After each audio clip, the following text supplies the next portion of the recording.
Baik rekan-rekan semua, kita mulai presentasinya. Bismillahirrahmanirrahim. Assalamualaikum warahmatullahi wabarakatuh. Selamat pagi rekan-rekan semuanya.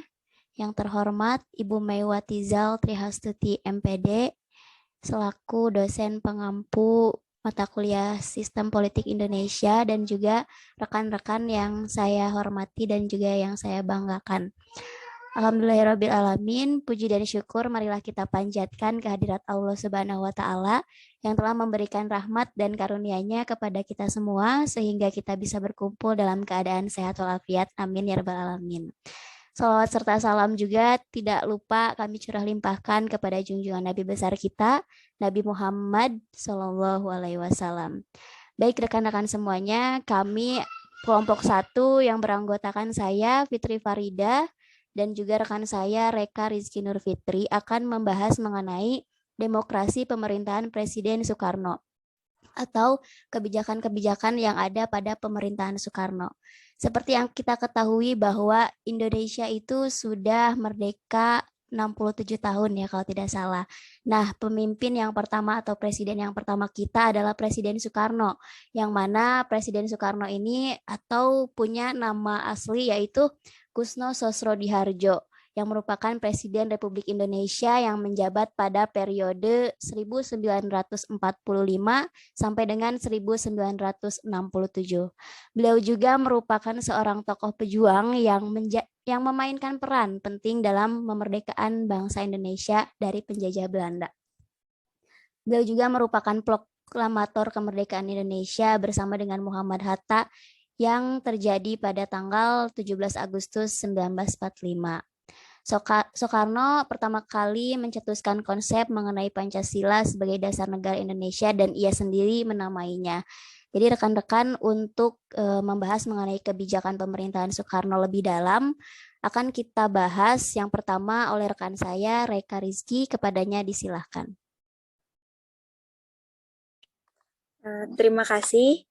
Di sini saya akan membahas tentang kebijakan yang pertama, yaitu demokrasi parlementer atau liberal. Yang pertama ada sistem pemerintahan pada era demokrasi liberal. Nah, sistem pemerintahan dalam bidang politik yang dianut pada masa demokrasi parlementer ini adalah sistem kabinet parlementer. Nah, yang dilandaskan pada Undang-Undang Dasar sementara Indonesia tahun 1950. Nah, sistem pemerintahan ini tuh menetapkan bahwa kabinet-kabinet atau para menteri bertanggung jawab kepada parlementer. Terus selain itu juga adanya sistem multi partai pada masa ini menyebabkan terciptanya golongan mayoritas dan minoritas dalam masyarakat, serta adanya sikap mementingkan kepentingan golongan dibandingkan kepentingan bersama. Terus dalam sistem pemerintahan bidang politik ini juga yang dianut pada masa demokrasi liberal adalah sistem kabinet presidensial, di mana lembaga eksekutif yaitu presiden. Sistem demokrasi ini menganut paham kerakyatan yang dipimpin oleh hikmat kebijaksanaan dalam permusyawaratan perwakilan. Atau paham ini tuh berisikan tentang musyawarah untuk mufakat serta gotong royong antara semua kekuasaan nasional karena yang revolusioner dengan prinsip nasakom yaitu nasional, agama, dan komunisme. Boleh di next.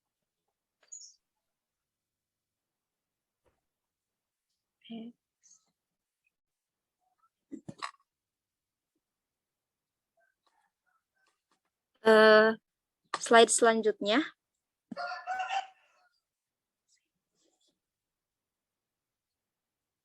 Langsung ya. Yaitu ada perkembangan politik pada era demokrasi liberal. Yang perkembangan politik pada era demokrasi liberal ini ditandai dengan banyaknya partai politik di Indonesia. Pada masa ini tuh sering berganti kabinet-kabinet di mana partai politik yang kuat itu yang mengambil alih kekuasaan. Ini yang pertama ada Kabinet Nasir. Kabinet Nasir ini merupakan kabinet yang dipimpin oleh Perdana Menteri Muhammad Nasir dari Partai Masyumi. kabinet ini tuh dibentuk pada tanggal 6 September 1950 dan didemisionerkan pada tanggal 21 Maret 1951. Nah, hasil kerja Kabinet Nasir itu yaitu berlangsungnya perundingan antara Indonesia dan Belanda untuk pertama kalinya mengenai masalah Irian Barat. Nah, sementara kendala atau masalah dalam menghadapi masalahnya itu dalam menghadapi upaya perjuangan masalah Irian Barat dengan Belanda. Terus pada zaman ini juga terjadinya banyak pemberontakan hampir di seluruh Indonesia. Nah, Kabinet Nasir itu jatuh pada tanggal 21 Maret 1951 karena adanya mosi tidak percaya dari PNI menyangkut pencabutan peraturan pemerintah mengenai DPRD dan DPRDS. Menganggap kalau peraturan ini tuh hanya menguntungkan kepada masyumi saja. Nah, terus yang kedua ada Kabinet Sukiman. Nah, Kabinet Sukiman itu kabinet kedua yang bertugas masa bakti pada tanggal 27 April 1951 hingga 3 April 1952, tetapi didemisionerkan sejak 23 Februari 1952. Nah, adapun program kerjanya itu hampir sama dengan program Nasir karena sebagian besar itu melanjutkan. Hanya terjadi perubahannya itu dalam menjamin keamanan dan ketentraman Indonesia saja. Terus Kabinet Sukiman ini tidak mampu bertahan lama dan jatuh pada bulan Februari 1952.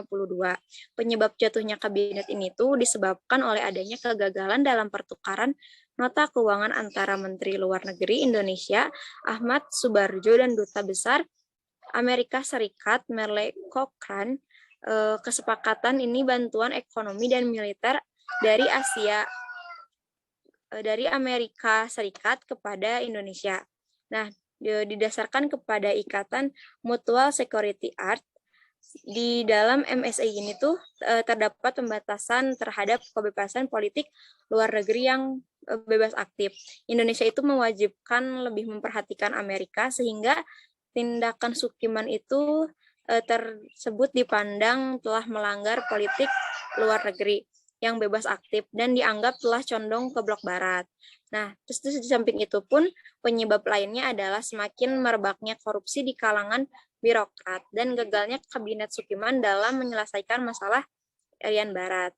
Terus yang ketiga ada Kabinet Wilopo. Kabinet Wilopo ini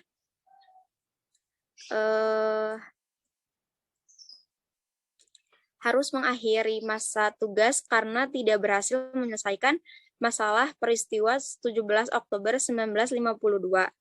Peristiwa ini itu dipicu oleh adanya gerakan yang diprakarsai oleh sejumlah perwira Angkatan Darat yang tidak puas terhadap kebijakan pemerintah. Terus mereka juga menghendaki agar Presiden Soekarno itu membubarkan parlemen ini.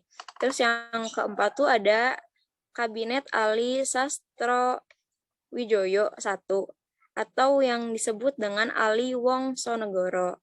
Nah, pada kabinet ini gangguan keamanan tuh semakin meningkat. Terus antara itu munculnya pemberontakan DITI di Jawa Barat, terus Daud Bereh Aceh, dan Kahar Muzakar di Sulawesi Selatan. Nah, meskipun dihinggapi berbagai kesulitan, kabinet Ali Wongsonegoro ini berhasil menyelenggarakan Konferensi Asia Afrika. Oleh karena itu, kabinet ini tuh ikut terangkat namanya selain berhasil menyelenggarakan Konferensi Asia Afrika. Pada masa ini juga terjadinya persiapan pemilu untuk memilih anggota parlementer yang akan diselenggarakan pada 29 September 1955. Nah, Kabinet Ali ini akhirnya jatuh pada bulan Juli 1955 dalam usianya yang kedua tahun. Kabinet ini tuh termasuk kabinet yang terpanjang masa jabatannya. Terus penyebab jatuhnya ini tuh karena perselisihan pendapat antara TNI AD dan pemerintah tentang tata cara pengangkatan kepala staf TNI AD. Pada masa pemerintahan Kabinet Ali ini diselenggarakan konferensi Asia Afrika di Bandung pada 18 sampai 25 April 1955. Dan selanjutnya ada Kabinet Baharudin Harahap. Kabinet ini dipimpin oleh Perdana Menteri Baharudin Harahap dari Masyumi serta Wakil Perdana Menteri yaitu Jan Wismadi dari PRI Hai Zairin. Nah, dan Harso Triok Minoto dari PSII. Nah, Presiden Soekarno itu sebenarnya kurang setuju kabinet ini karena yang menunjuk Baharudin Harahap itu sebagai kepala parlementer adalah wakil presiden yaitu Muhammad Hatta. Nah, keberhasilan dari kabinet ini tuh adanya mengadakan perbaikan ekonomi, termasuk mengendalikan harga dengan menjaga agar tidak terjadinya inflasi dan sebagainya. Terus dalam masalah ekonomi pun kabinet ini telah berhasil cukup sangat baik. Dapat dikatakan bahwa kehidupan masyarakat semasa kabinet ini tuh cukup makmur karena harga-harga barang kebutuhan pokok tuh tidak melonjak naik akibat inflasi. Nah, terus di kabinet ini juga berhasil mengembalikan wibawa pemerintah Republik Indonesia di mata pihak Angkatan Darat. Kabinet ini tuh jatuh tidak diakibatkan karena adanya perselisihan, tetapi adanya keretakan dalam tubuh kabinet. Terus pada tanggal 2 Maret 1956 itu Kabinet Baharudin mengundurkan diri sekaligus menyerahkan mandatnya kepada Presiden untuk dibentuk kabinet baru berdasarkan hasil pemilihan umum. Yang selanjutnya ada Kabinet Ali Sastro Midjoyo yang kedua. Nah, disebut pula atau Kabinet Ali Rom Idam karena dipimpin oleh Ali Sastro Midjoyo dari PNI beserta dua wakil Perdana Menteri yaitu Muhammad Rom dari Masyuri dan Idam Khalid dari NU. Terus program pokok kabinet ini tuh adalah pembantalan konferensi meja bundar, pemulihan keamanan dan ketertiban, dan melaksanakan keputusan konferensi Asia Afrika. Nah, program ini pun mendapat dukungan penuh dari Presiden dan dianggap sebagai titik tolak dari periode planning and investment yang hasilnya adalah pembatalan seluruh perjanjian KBM atau kabinet ini pun berumur tidak lebih dari 1 tahun dan akhirnya digantikan oleh Kabinet Juanda. Yang terakhir ada Kabinet Juanda yaitu yang dipimpin oleh Perdana Menteri Juanda Kartawijaya dari PNI, beserta 3 orang wakil menterinya yaitu Hardi, Idam, Johannes, dan Johannes. Terus kabinet ini tuh dibubarkan karena dianggap mementingkan partai politik daripada konstitusi. Terus ada yang next, boleh di next.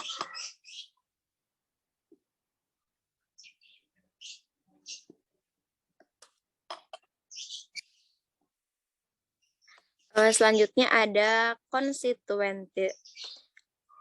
Pada tahun 1955 itu Indonesia melaksanakan pemilihan umum nasional yang pertama. Pada bulan September, rakyat itu memilih wakil untuk DPR dan pada bulan Desember memilih wakil-wakil yang lebih banyak sebagai anggota konstituente. Nah, setelah dipilihnya pada tahun 1955, mulai bersidang pada bulan November 1956 di Bandung. Terus untuk membuat undang-undang yang baru itu sesuai amanat dengan Undang-Undang Dasar sementara, perdebatan, permusyawaratan, dan penulisan draft undang-undang itu berlangsung selama 2,5 tahun.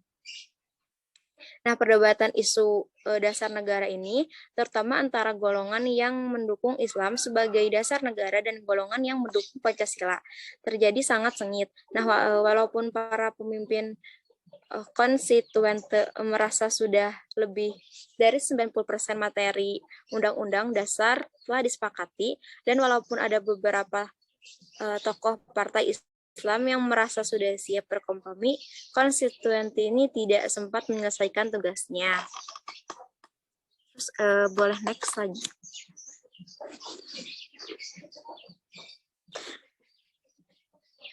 Yang terakhir itu ada akhir dari demokrasi liberal.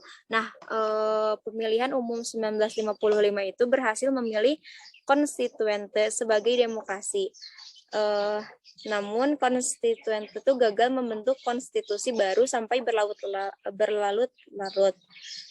Presiden Soekarno itu lalu menyampaikan konsep demokrasi terpimpin pada DPR hasil pemilu yang berisi ide untuk kembali pada Undang-Undang Dasar 1945. Nah, pada tanggal 5 Juli 1959 itu Soekarno mengeluarkan Dekret Presiden 5 Juli 1959 yang antara lain itu berisi tentang pembubaran konstituente serta pemilihan konstitusi dari Undang-Undang Dasar sementara 1950 menjadi Undang-Undang Dasar 1945 kembali. Nah, peristiwa itu menandai berakhirnya demokrasi parlementer ini dan mulainya era demokrasi terpimpin. Pemerintah juga kemudian membentuk lembaga MPRS dalam demokrasi terpimpin yang menerapkan sistem politik keseimbangan. Nah, pada masa ini Soekarno merencanakan konsep pentingnya persatuan antara kaum nasional, agama, dan komunis. Selanjutnya diserahkan kembali kepada moderator. Ya, baik, terima kasih rekan saya Reka yang sudah menyampaikan mengenai demokrasi liberal. Setelah berakhirnya demokrasi liberal, kita masuk kepada demokrasi terpimpin. Demokrasi terpimpin yaitu sistem demokrasi yang dimana seluruh keputusan itu serta pemikiran berpusat pada pemimpin negara, yaitu presiden kita. Pada saat itu adalah Presiden Soekarno. Nah, demokrasi terpimpin ini juga merupakan suatu gagasan pembaruan kehidupan politik, sosial, dan ekonomi. Gagasan ini dikenal sebagai konsepsi Presiden 1957. Terdapat dua pokok pemikiran dalam konsep tersebut. Yang pertama, pembaruan struktur politik harus diberlakukan sistem demokrasi terpimpin yang didukung oleh kekuatan yang mencerminkan aspirasi masyarakat secara seimbang. Yang kedua, membentuk kabinet gotong royong berdasarkan imbang kekuatan masyarakat yang terdiri atas wakil partai politik dan kekuatan golongan politik baru atau golongan fungsional alias golongan karya. Tujuan pelaksanaan demokrasi terpimpin ini adalah untuk mencapai suatu masyarakat yang adil dan makmur, yang penuh dengan kebahagiaan material dan spiritual sesuai dengan cita-cita proklamasi kemerdekaan Indonesia pada tanggal 17 Agustus tahun 1945. Lalu, apa sih latar belakang dibentuknya demokrasi terpimpin ini?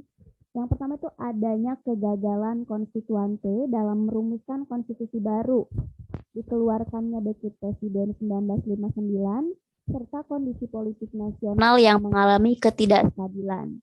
Nah, adapun kelemahan dari demokrasi terpimpin ini, yang pertama itu mengaburnya sistem kepartaian. Artinya partai politik itu bukan untuk mempersiapkan diri mengisi jabatan politik, tetapi melainkan lebih sebagai elemen penopang dari tarik ulur kekuatan antara lembaga kepresidenan, TNI AD, dan juga Partai Komunis Indonesia atau PKI.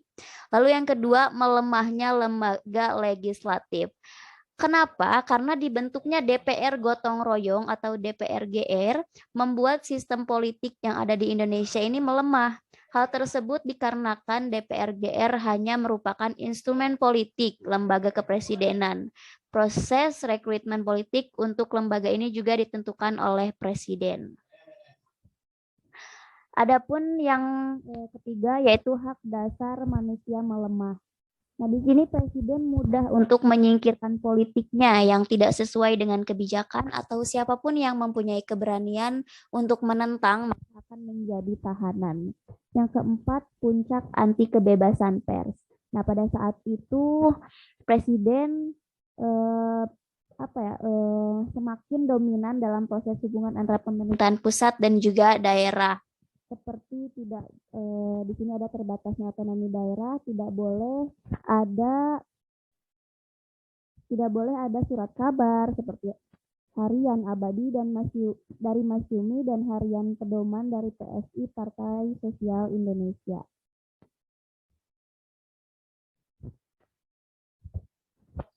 Adapun banyak terjadi penyelewengan terhadap Pancasila dan Undang-Undang Dasar 1945.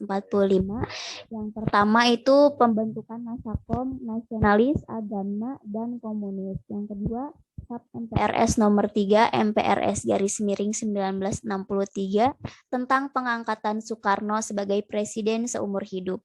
Yang ketiga, pembubaran DPR hasil pemilu oleh presiden. Yang keempat, pengangkatan Ketua DPR GR atau MPRS menjadi Menteri Negara oleh Presiden. Yang kelima, GBHN yang bersumber dari pidato Presiden tanggal 17 Agustus 1945 yang berjudul Penemuan Kembali Revolusi Kita. Itu ditetapkan oleh DPA, bukan MPRS. Lalu di sini setelah kita ketahui mengenai demokrasi terpimpin dan juga demokrasi parlementer, dapat disimpulkan bahwa demokrasi liberal atau demokrasi parlementer merupakan sebuah istilah yang digunakan untuk mengembangkan sistem pemerintahan yang digunakan oleh Indonesia pada tahun 1950 sampai dengan 1959. Pada masa ini Indonesia menggunakan Undang-Undang Sementara atau UUDS 1950 dan sistem pemerintahan parlementer, yang artinya bahwa kabinet bertanggung jawab kepada parlemen atau DPR, bukan kepada presiden. Kabinet dipimpin oleh seorang perdana menteri, sementara presiden hanya berfungsi sebagai kepala negara saja. Pada era demokrasi liberal ini, kabinet-kabinet yang mengelola pemerintahan tidak berumur panjang karena terdapat mosi tidak percaya partai-partai politik yang ada di parlemen atau DPR. Demokrasi terpimpin ini dibentuk bukan tanpa adanya tujuan, yang mana tujuannya adalah untuk menata ulang kehidupan politik serta pemerintahan berdasarkan Undang-Undang Dasar 1945, yang pada akhirnya justru terdapat banyak pelanggaran UUD 1945 dan juga Pancasila dalam proses pelaksanaannya. Peristiwa Gerakan 30 September atau G30 SPKI pada tahun 1965 menandakan ditinggalkannya demokrasi terpimpin dan juga menjadi awal melemahnya pengaruh dan kekuasaan dari Presiden Soekarno. Baik, alhamdulillahirrahmanirrahim, pembahasan mengenai politik yang ada atau kebijakan yang ada di pemerintahan Presiden Soekarno telah selesai tersampaikan. Apabila dari rekan-rekan yang ingin bertanya, dipersilakan.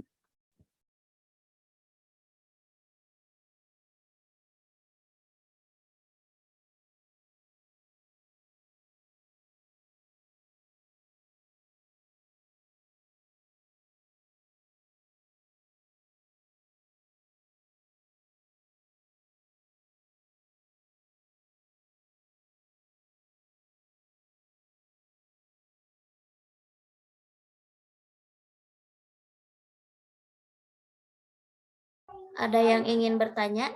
Silakan.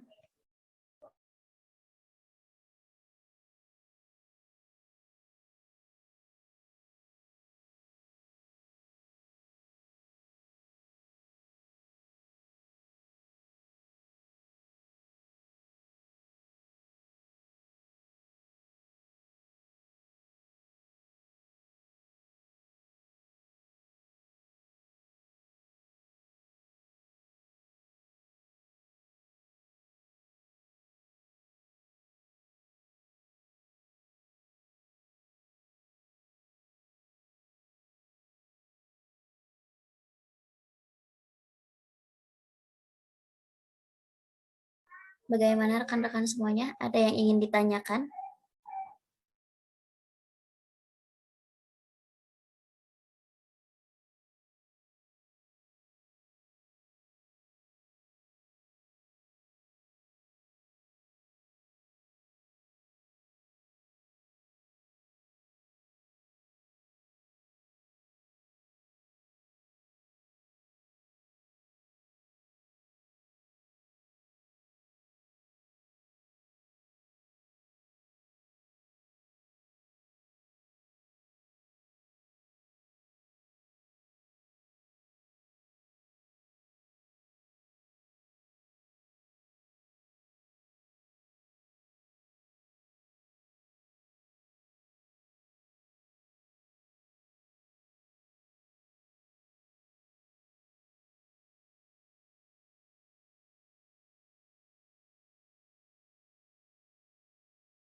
Bagaimana teman-teman semuanya? Jika tidak ada, presentasi kali ini akan kami cukupkan. Baik, hasil dari analisis kami sudah selesai tersampaikan. Semoga apa yang kami sampaikan dapat membawa pemahaman baru buat rekan-rekan semuanya dan juga kebermanfaatan untuk kita semua. Baik rekan-rekan, karena tidak ada pertanyaan, saya cukupkan. Terima kasih atas segala perhatiannya. Saya ucapkan wabillahi taufiq wal hidayah. Wassalamualaikum warahmatullahi wabarakatuh. Waalaikumsalam warahmatullahi wabarakatuh. Terima kasih Fitri, Eka.